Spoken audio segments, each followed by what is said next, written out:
Hello friends, welcome back to my channel. কেমন আছো তোমরা সবাই? আমি কিন্তু খুব ভালো আছি। আর আজ হলো অষ্টমী, তো অষ্টমীর সকাল থেকে আজকে ব্লগটা স্টার্ট করছি।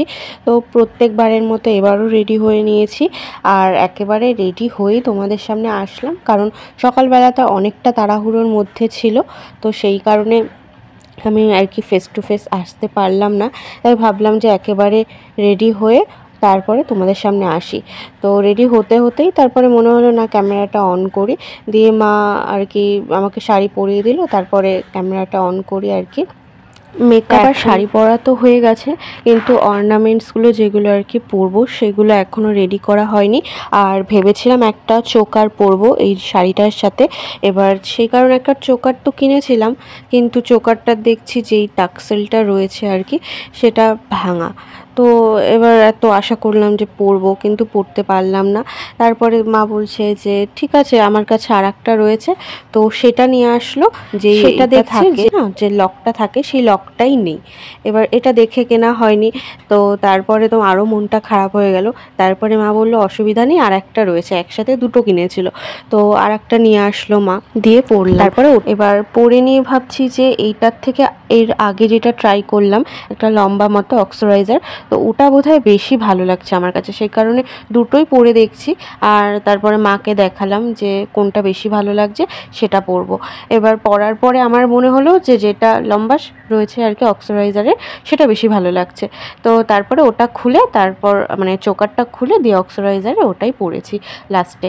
তো যাই হোক, সব কিছুই হয়ে গেছে। এখন মাথাটাকে কোম করে নিয়ে মাথার চুলটা আর কি, তো দিয়ে টিপ পরবো একটা, কারণ শাড়ি পরেছি, এবার শাড়ির সাথে টিপ পরবো, এটা মাস্ট। আর তারপরে অষ্টমীর সকাল, তো এটা একটা সুন্দর একটা লুক হবে যদি কিনা টিপ পরি। টিপ না পরলে মুখটা পুরোটাই অন্যরকম লাগে, টিপ পরলে আবার মুখটা চেঞ্জ হয়ে যায়। তো লাস্টে টিপ পরে নিলাম। আর টিপের কালারটা আমার রেড ছিল, তো এই শাড়িটার সাথে রেড একদমই মানাচ্ছিল না, তো সেই কারণে এই কালারটা যেটা রয়েছে টিপের, সেটাকে আমি লিপস্টিক দিয়ে তারপরে শাড়ির সাথে ম্যাচ করেছি। দিয়ে জলদি জলদি করে আমি বাটাটা নিয়ে পুজোর ওখানে যাচ্ছি। এবার গিয়ে দেখছি যে পুজো মোটামুটি শুরু হয়ে গেছে। তার আগেই আমি বাটাটা দিয়ে এসেছিলাম, সেই ক্লিপটা তোমাদের সাথে আর কি শেয়ার করা হলো না, কারণ ক্লিপটা নেওয়া হয়নি, এতটা তাড়াহুড়োর মধ্যে ছিলাম, কারণ 9:30 বেজে গেছিলো। তারপরে যাই হোক আবার বাটাটা দিয়ে বাড়িতে যাই, বাড়িতে গিয়ে একটু রেস্ট নিই আর কিছু ছবি তুলি, দিয়ে আবার প্রথমে যে আন্টিটাকে দেখলে না, একটা হোয়াইট আর রেড কালারের শাড়ি পরা, তিনি ছিলেন আমার পাশের বাড়ি একজন আন্টি। তো আর এখন যাকে দেখতে পেলেন, ইনি হচ্ছে আমার ছোট্টবেলাকার গৃহশিক্ষিকা। মানে আমি যবে ABCD শিখেছি তখন থেকে উনি আমাকে পড়ান, আর ওনার কাছেই আমার শেখা। আর কথা বলতে বলতে এখানে আমি অঞ্জলি দিতে উঠে গেছি, কারণ আমরা সেকেন্ডবার অঞ্জলি দিলাম, মানে সেকেন্ডবারে যেই অঞ্জলিটা সময় আসলো সেই সময় দিয়েছিলাম। এখানে দেখতে পাচ্ছ সেকেন্ডবারেও কতটা ভিড়, এখনও অনেকেরা দেওয়া বাকি আছে, আর অনেকেরা এখনও এসেই পৌঁছায়নি। আর এখানে সমস্যা হয় না, কারণ এখানে প্রায় 3 থেকে 4 বার অঞ্জলি দেওয়া যায়, মানে যিনি পুরোহিত আছেন ইনি 3-4 বারও আর কি বলেন। তো সেই কারণে আমি জানি না কোথায় কতবার হয়, কিন্তু এখানে অনেকবার হয়, মানে যতক্ষণ না মানুষ হচ্ছে আর কি সবার, তো ততক্ষণ আর কি অঞ্জলি চলতে থাকে। তো যাই হোক ফুল নিয়ে এখন সবাই আর কি অঞ্জলি দিচ্ছি, মাকে ডাকছি মনে প্রাণে। আর আমাদের এই মা কিন্তু অনেক জাগ্রত, এখানে প্রত্যেক বছর বছর কিন্তু কেউ না কেউ আর কি প্রতিমা যেটা হয় আর কি, তো সেই প্রতিমা কেউ না কেউ আর কি দেয়, কারণ মানত থাকে, কারোর হয়তো চাকরির জন্য, কারোর হয়তো ফ্যামিলির কোনো সমস্যা, তো সেই সবের জন্য আর কি এখানে আসেন আর মানত করেন, সেই মানত অবশ্যই ফলে, সেই কারণেই তো আয়োজন বারবার মাকে ডাকেন সবাই। আর এটা ছিল আমাদের সামনের আর কি প্যান্ডেলটার ফ্রন্ট সাইড, আর এখানে অনেক গাছপালা দিয়ে সাজানো হয়েছে, এখানেও আমি কয়েকটা ছবি তুলেছি, আর ভিডিও শেষে সেই ছবিগুলো তোমাদেরকে আমি শেয়ার করে দেবো। অঞ্জলি দিয়ে বাড়িতে চলে আসলাম, এখন ড্রেসটাকে একটু চেঞ্জ করব আর ফ্রেশ হব আর কি। আমরা দুপুরবেলা, দুপুর বলতে ওই বিকেলের একটু আগে মতো, তো সেই সময় আবার বেরোবো, আমরা বাতকুল্লা যাচ্ছি আজকে, তো সেই কারণে আর কি সেই প্রিপারেশন নিতে হবে। এখন একটু চেঞ্জ করে ফ্রেশ হয়ে নিয়ে একটু রেস্ট নেব, আর যেহেতু উপোস করেছিলাম খাওয়া হয়নি এখনও, তার জন্য ভাবছি একটু খাবো। আর যাই হোক ফ্রেশ হয়ে নিই, চলো। তো প্রায় 3 থেকে 4 ঘন্টা পরে তোমাদের সামনে আবার আসলাম, আর এখন আমরা বাতকুল্লা যাচ্ছি, তার জন্য একেবারে রেডি হয়ে তোমাদের সামনে আসলাম। বাইরে এখনও অনেক বৃষ্টি হচ্ছে, আর তা বৃষ্টি হলেও কি করা যাবে, প্ল্যান যখন হয়েছে তাই তো যেতে তো হবেই। আর বৃষ্টি মোটামুটি টিপটিপ করে হচ্ছে, জানি না জোরে পড়বে কি পড়বে না, তবে গাড়িতে যাচ্ছি যেহেতু আশা করি সমস্যা হবে না। আর রেডি হয়ে গেছে একবারে, সেটা তো তোমরা দেখতেই পাচ্ছ। এটার সাথে যে কানেরটা কিনেছিলাম না ম্যাচ করে, তো সেই কানেরটা দেখছি যে পেছনে যে ডান্ডিটা থাকে না সেটা ভেঙে গেছে, এবার সেই কারণে পরতে পারলাম না। আর তাই ভাবলাম যে থাকে খালি কানেই যাই, ওখানে মেলা থেকে গিয়ে একটা ম্যাচিং করে একটা কানের কিনে নিয়ে তখনই পরে নেব। আর নিচে সবাই রেডি হচ্ছে, এখনও রেডি হওয়া বাকি আছে, বাবা রেডি হয়নি এখনও, এখন বাবাকে একটু রেডি করিয়ে দেবো। বেশি কিছু না, জাস্ট একটা সানস্ক্রিন দেব, এই সানস্ক্রিনটার মধ্যে একটু মেকআপ ফিনিশ লুক দেয়, তো সেই কারণে এই সানস্ক্রিনটা মাখাচ্ছি বাবাকে, আর একটু পাউডার দিয়ে সেট করে ব্যাস হয়ে যাবে। আর ছেলে মানুষ কিছুরই প্রয়োজন নেই, ছেলেদের স্কিন এমনিই অনেক ভালো হয়, মেয়েদের মুখে একনি এটা সেটাতে ভরে থাকে, ছেলেদের সচরাচর এসব হয় না, সেই কারণে অত মেকআপের প্রয়োজনও হয় না, এমনিই সুন্দর নেই। আর আমার বাবা তো ন্যাচারালি সুন্দর, যাই হোক আমার বাবা বলে বলছি না। তো ছেলেদের স্কিনটা আর মেয়েদের স্কিনের মধ্যে অনেকটাই ডিফারেন্স থাকে। যাই হোক এখন বাবাকে রেডি করে দিয়ে তারপরে কিন্তু আমরা বেরোবো।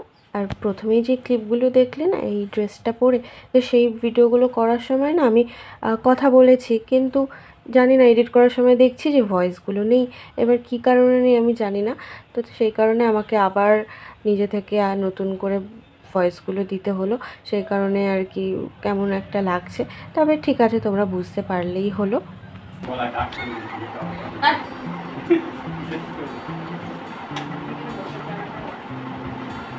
পিসি দাঁড়াও, নাহলে আবার অসুবিধা হবে।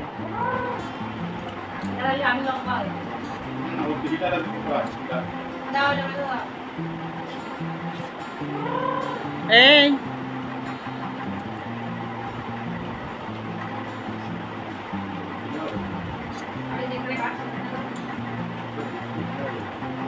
কি এটা? তুমি চুল আসিয়েছো?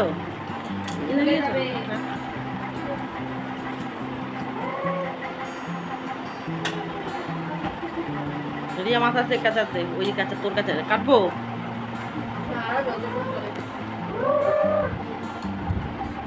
তোকে একবার না করেছি। এই হয়ে গেছে মানে বেরোবে। আরে গাড়িতে বসে করে নিস।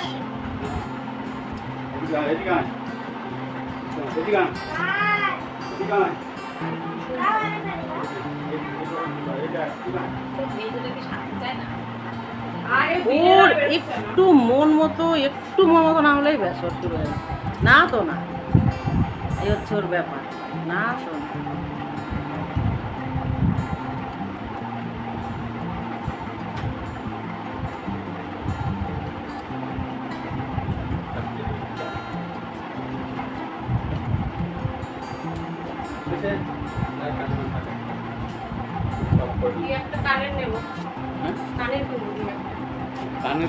গিয়ে ওখানে গিয়ে মেলায়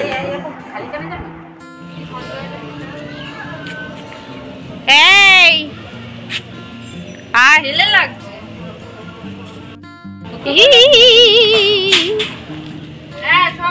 কি খেয়েছিস? কি খেয়েছিস? কি খেয়েছিস? আলু ভাত। আলু ভাত খেয়েছে। যাবি? নাও যাবে না। আমাদের বাড়িতে গিয়ে হ্যাঁ বলে আমার খুশি না আমার খুশি। কি এতগুলো ছাতা? যা ডাকছে, মা ডাকছে, ওই যে মা ডাকছে, যাও। এই রাই, এই এই এই বলছি মা ডাকছে। সবাই রেডি। Tata tata.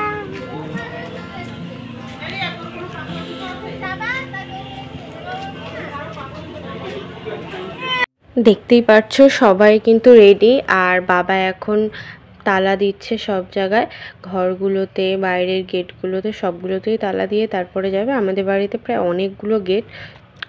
যাব হচ্ছে টোটোতে, আর গাড়িতে যাচ্ছি না, কারণ আমাদের একটু বমির সমস্যা হয়, খুব অসুস্থ লাগে গাড়িতে উঠলে, তো সেই কারণে আমরা টোটোতে যাচ্ছি। বাবাকে বলেছি টোটোতে যাব, তাহলে মানে ঘোরাটা আর কি একটু রিল্যাক্সে আমরা ঘুরতে পারি, কারণ আমার বোনের গাড়ির একটা গ্যাস, যেটা অনেকেরই হয় আশা করি, তো প্রচণ্ড প্রবলেম হয়, আরও মজার হওয়ার থেকে আরও বেশি অসুস্থ বোধ হয়, তো সেই কারণে আর কি টোটোতে যাওয়া।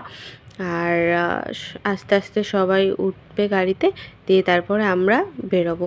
প্রথমে আমরা যাব হচ্ছে বাতকুল্লার যে কটা প্যান্ডেল আছে, যে কটা বলতে মানে সব তো দেখি না, ও রাস্তার মেন রাস্তার যে ওপরে যে প্যান্ডেলগুলো হয়, তো সেগুলোই দেখি। আর তারপরে আমরা তাহেরপুরে যাব, আর তাহেরপুরে এবার খুব ভালো পুজো হয়েছে, তো সেই কারণে তাহেরপুরে যাব।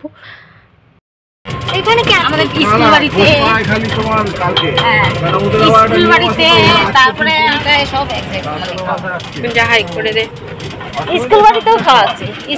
তো দেখো আমরা রয়েছি ন্যাশনাল রোডে এখন, আর রাস্তাটা কতটা চওড়া, কতটা সুন্দর করেছে। আর দূরে দেখতে পাচ্ছ ওটা হচ্ছে সেন্ট মেরি স্কুল রানাঘাটে, তো এখান থেকে দেখা যাচ্ছে, তাই ভাবলাম তোমাদেরকেও একটু দেখাই। আর কতটা সুন্দর লাগছে ভিউটা, আর ওয়েদারটা মোটামুটি একটু মেঘলা মেঘলা ছিল, বৃষ্টি পড়ছিল না, আর হাওয়া হালকা দিচ্ছিল, আর মেঘলা মেঘলা ছিল, ভালোই লাগছিল।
চলে এসেছি বাতকুল্লাতে। আর আমরা বাতকুল্লার একদম শেষ প্যান্ডেলটা থেকে দেখা স্টার্ট করি প্রত্যেকবারই। শেষ প্যান্ডেল বলতে আমরা অনামির মাঠের সামনে দাঁড় করাই গাড়ি আমাদের, আর দিয়ে আমরা প্রথমে অনামির মাঠে আসি, তারপরে পরপর দেখতে দেখতে সামনে যাই। তো সেটাই করলাম এবারও, অনামির মাঠে চলে আসলাম সবার ফার্স্টে। তো দেখো প্যান্ডেলটা করেছে।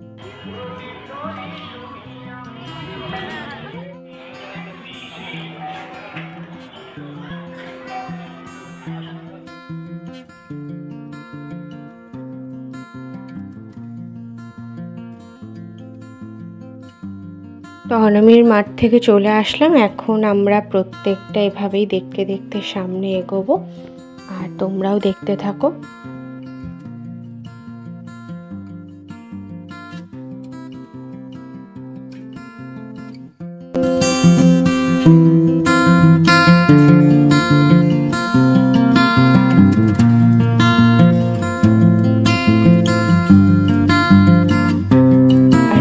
মায়ের জন্য জুতো কেনা হচ্ছে, কারণ মা যে জুতোটা পরে গেছিলো না, তো সেটা মায়ের হাতে প্রচণ্ড প্রবলেম হচ্ছিল, পা ছুলে গিয়েছিল। তো সেই কারণে পায়ের জন্য একটা ব্যান্ডেড কেনা হলো, আর এখানে জুতো কেনা হলো যেটা পরে মা কমফোর্টেবলি হাঁটাচলা করতে পারবে।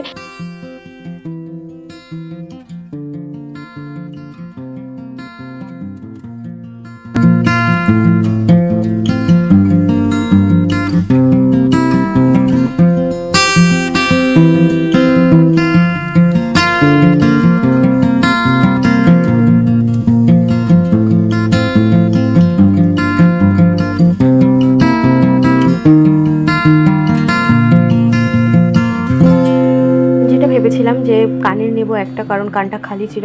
এবার এর আগে প্রচুর দোকান ঘুরলাম, তো কোনো কানেরই আমার পছন্দ হচ্ছিল না, কারণ আমার ড্রেসের সাথে ম্যাচ হচ্ছিল না। সেই কারণে এই বাটারফ্লাই কানেরটা নিই। আর তারপরে আর কি লাইটিং দেখতে দেখতে আমরা বাতকুল্লা থেকে বেরিয়ে আসি, আর বাতকুল্লা থেকে ডাইরেক্ট আমরা চলে যাই তাহিরপুরে। এবার তাহিরপুরে গিয়েই আমাদের এতটা খিদে পেয়ে যায়, তার জন্য আমরা পিৎজা অর্ডার দিই।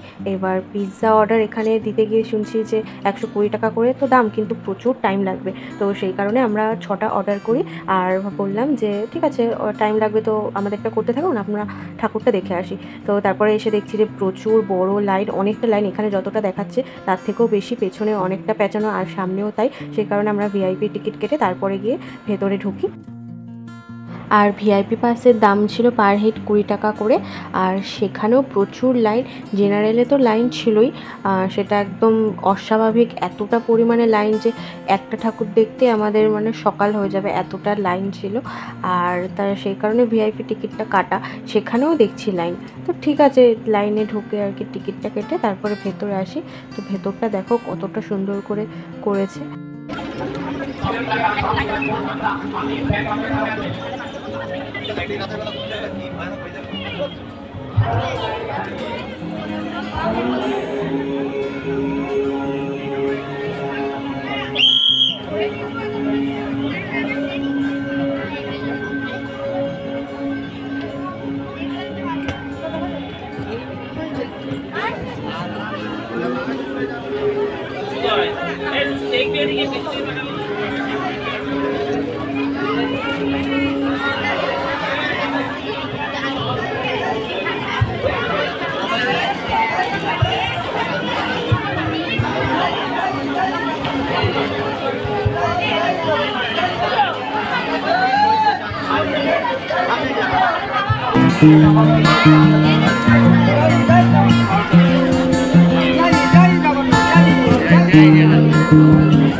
দেখতেই পেলে ভেতরে কতটা ডেকোরেটেড করা হয়েছে। আর এই থিমটার কিন্তু আসল যেটা দেখার সেটা হলো এই প্রতিমাটা। এই প্রতিমাটা কিন্তু পুরোটাই পেতলের তৈরি, অসম্ভব সুন্দর দেখাচ্ছে। এতটা নিখুঁত কাজ সামনে থেকে না দেখলে বোঝাই যাবে না।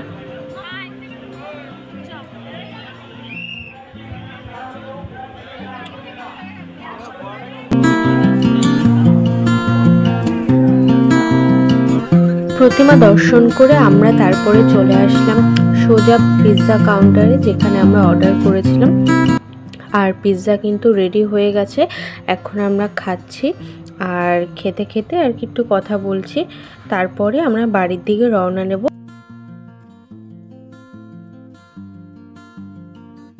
বাড়িতে আসার পরে একেবারে ফ্রেশ হয়ে তোমাদের সামনে আসলাম। আর আমি এই ভয়েসগুলো আলাদা করে অ্যাড করছি, কারণ আমাদের পাশে আর কি একটু নয়েজ হচ্ছিলো, কারণ পুজোর সময় বুঝতেই পারছো প্রচণ্ড আওয়াজ, এটা সেটা গান বাজনা এই সমস্ত কিছু, সেই কারণে আমি আলাদা করে অ্যাড করছি। যাই হোক, তো আজকের ভিডিওটা তোমাদের কেমন লাগলো অবশ্যই আমাকে কমেন্টে জানিও, আর চ্যানেলটাকে লাইক, আর চ্যানেলে নতুন হলে অবশ্যই সাবস্ক্রাইব করে দিও। তো আজকের মতো এটুকুই, আর দেখা হবে নতুন ভিডিওতে। সামনে লক্ষ্মী পুজো আসছে, সেই সমস্ত ভিডিও তোমাদের সাথে অবশ্যই শেয়ার করব। তো ততক্ষণ পর্যন্ত বিদায় জানাচ্ছি, সবাই ভালো থেকো আর অবশ্যই সুস্থ থেকো।